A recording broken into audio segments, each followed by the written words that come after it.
আসামে ব্রহ্মপুত্রের কাছে নীলাচল পাহাড়ে অবস্থিত কালিকা পুরাণে উল্লেখ থাকা 51টি শক্তিপীঠের এক পীঠ মা কামাখ্যার মন্দির।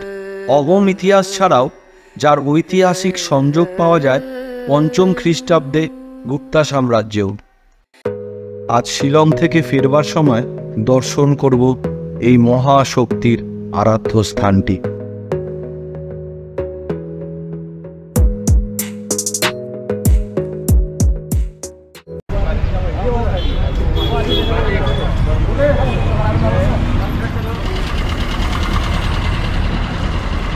সকালের পুলিশ বাজার একদম খালি খালি, ফাঁকা ফাঁকা।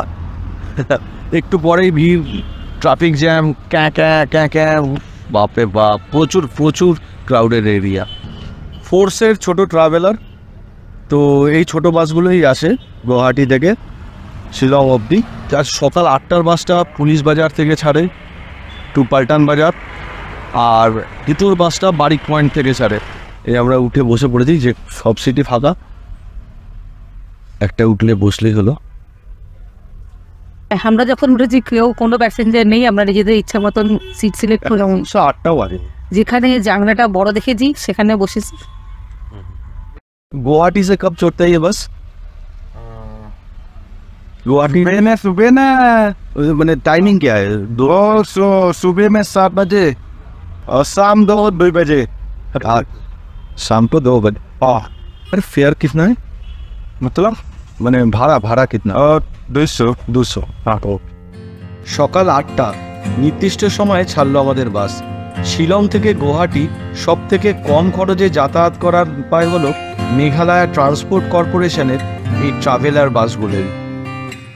যারা আমাদের চ্যানেলে এই প্রথমবার ভিডিও দেখছেন তাদের কাছে অনুরোধ রইল, আমাদের মেঘালয় সিরিজের সব ভিডিওগুলোই দেখুন আর এনজয় করুন এই অপূর্ব প্রাকৃতিক সৌন্দর্যে ঘেরা মেঘেদের রাজ্যকে। বাস দাঁড়ালো এখানে, একটু খাওয়া দাওয়া করি, সকালে ব্রেকফাস্ট। ছোট ছোট ছোট ছোট মাছ দিয়ে আচার বানিয়েছেন।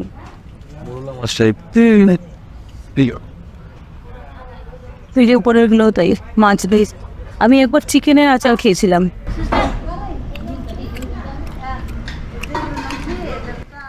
ঘুগনি, আলু পরোটার ঘুগনি খেতে পেয়ে গেছিলো, এই জন্য আমরা আলু পরাঠা মোমোস অর্ডার দিয়ে দিয়েছি। আমি আর আলু পরোটা খেলাম না, কারণ যে মোমোটা অর্ডার করি সেটা পুরো আমি এটা দিচ্ছি। এবার আমি আলু পরোটা খেলাম। ব্রেকফাস্ট করেই আবার পথ চলা শুরু। বাসে পা তুলে আরামে যাচ্ছেন, গাড়িতে আসলে হয়তো আরামে যাওয়া যেত।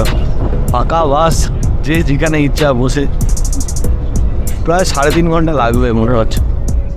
গুয়াহাটি পল্টন বাজারে নেমে আগে খুঁজবো একটা হোটেল, তারপর দুপুরে কিছু খাওয়া দাওয়া করে বিকেলে স্নান করে ফ্রেশ হয়ে যাব মা কামাখ্যার দর্শনে। আমরা নেমে গেছি গুয়াহাটি স্টেশনের পাশেই ASTC bus stand, Assam state transport কর্পোরেশনের একদম ওখানে নামালো। এই যে এদিকটা স্টেশন রয়েছে, এদিকে বাস স্ট্যান্ড। এবার আমরা যাব হোটেল দেখব, হোটেল খুঁজি, হোটেল বুক করা নেই। আমরা উঠলাম হোটেল মৈত্রী রেসিডেন্সিতে। এখানের রুম ভালোই আর একদম স্টেশনের কাছেই। একটু ফ্রেশ হয়ে আসলাম হোটেলের উল্টো ফুটে মাদার্স কিচেনে।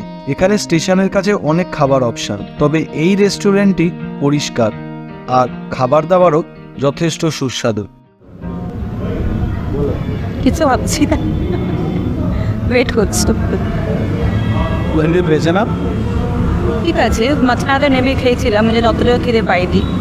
জানি না, আমার খিদে পেয়েছে করতে। কিছু খিদে পেয়েছে বাবা? খিদে পেয়েছে?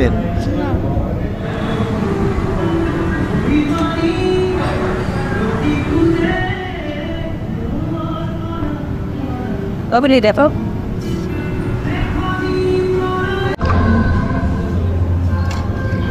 দেখি বেগুনের তরকারি, বেগুন ভাজি,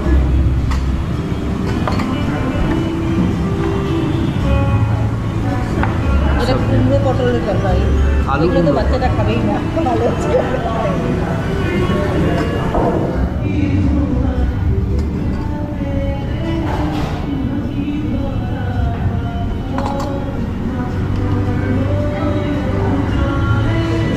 আলু সেদ্ধ আলু সেদ্ধ আলু সেদ্ধ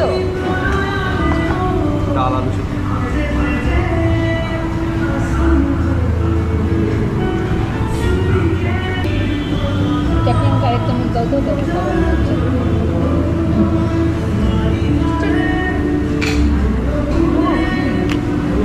অমলেট কারি চিকেন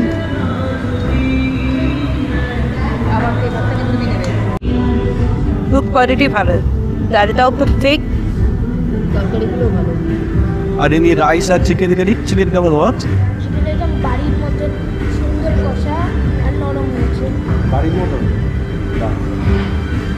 খুব ভালো লাগলো। চাটনিটা পার্টিকুলারলি তেঁতুলের চাটনি। দুপুরে একটু রেস্ট নিয়ে বিকেলবেলা পল্টন বাজারের নেপালি মন্দির থেকে বাস ধরলাম কামাখ্যা মন্দিরের গেট যাওয়ার জন্য। এটা কামাখ্যা মন্দিরের মেন গেট। এখান থেকেই পাহাড়ে উঠতে হয়। ছোটো ছোটো গাড়ি আছে 20 টাকা করে নেয়, বাসও আছে, এসি বাস আছে 10 টাকা করে নেয় উপরে উঠতে। তো বাসে যতক্ষণ না ভিড় কোনো লোকজন হয় ততক্ষণ তো বাস ছাড়ে না। ছোটো গাড়িগুলো তাড়াতাড়ি লোক হয়ে যায়, ছেড়ে দেয়। পুরাণের মতে মা সতীর অঙ্গ ছড়িয়ে আছে 51টি শক্তিপীঠে, আর এই শক্তিপীঠে রয়েছে মায়ের ইয়োনি। তাই মায়ের কোনো মূর্তি নেই এই মন্দিরের ভেতর। রয়েছে একটি ইয়োনি আকৃতির শিলা, যার তল দিয়ে বয়ে যায় একটি জলধারা, যা মিশে যায় ব্রহ্মপুত্রতে। জুন মাসে আমাবচির মেলা পালন করা হয় এই মন্দির প্রাঙ্গণে। বলা হয় এই সময় নাকি মায়ের মেনস্ট্রুয়াল সাইকেল অর্থাৎ মাসিকা চক্রের সময়, তাই ব্রহ্মপুত্র নদীর রং হয়ে ওঠে লাল।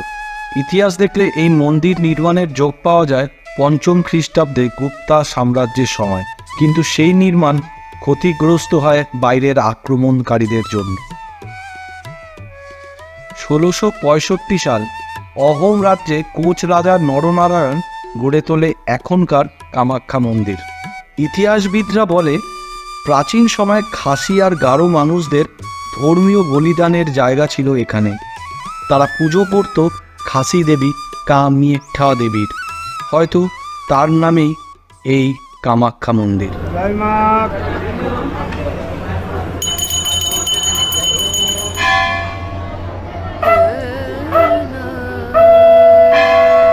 তবে যাই ইতিহাস বা পৌরাণিক গল্প থাকুক, ভক্তদের কাছে এই শক্তিপীঠ হল শক্তি, সমৃদ্ধি, উর্বরতার সাধনা করার এক পবিত্র স্থান।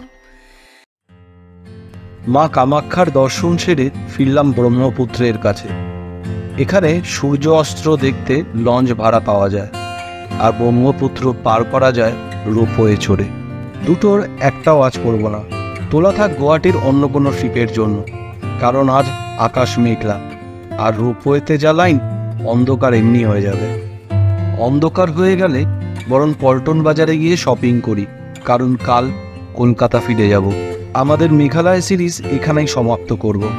দেখা হবে খুব শিগগিরই অন্য কোথাও, অন্য মেজাজে। ভিডিওটা ভালো লাগলে একটা লাইক আর চ্যানেলটাকে প্লিজ সাবস্ক্রাইব।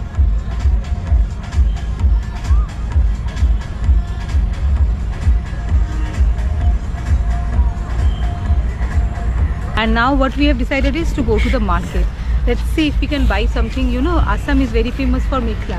तो अगर कुछ मेखला खरीद सके, मेरे नाम पे ड्रेस है, तो अगर हम लोग मेखला अच्छा लगा तो कुछ खरीदेंगे।